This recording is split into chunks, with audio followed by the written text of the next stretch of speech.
People often say that the purpose of CSS Grid is two-dimensional layout, the ability to align things in both columns and rows. I've said this myself, and it's true that Grid is great at this. Last week, I talked about quickly defining layouts with CSS Grid areas. Using the browser's built-in grid inspector, we can see those areas being generated, and we can also see that each grid line gets named for the areas that start or end at that column or row. But we can come at this from the other side by naming grid lines in this same format, area-start and area-end, to create more interesting and overlapping areas. And one of my favorite use cases for this is when I'm laying out an article. Everything is just going to stack top to bottom, so we don't need alignment across rows, but we do want the ability to pull elements out of the main text column and still get consistent alignment on that axis. Rather than describing both rows and columns together in a single grid template, I'm only defining the template for columns. The line breaks aren't required here, they just make it easier for us to read.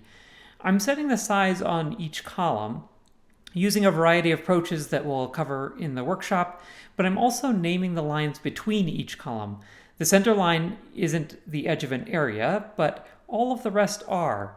The first line is full start and the last line is full end, creating a full area that covers all of the columns. Then one column in on each side, we get the area from margin to margin, and then a wide content area and a default content area. I can inspect the resulting grid and see the line names there for each area.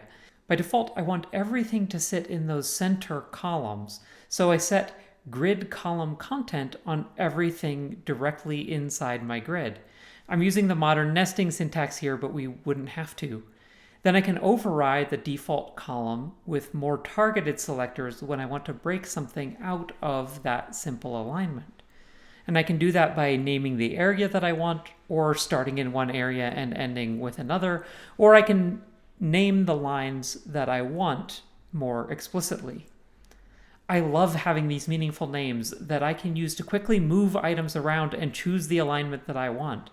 There's even more we can do with this when we start learning about box alignment, or what Jen Simmons calls the stages of squishiness, which is a term I love.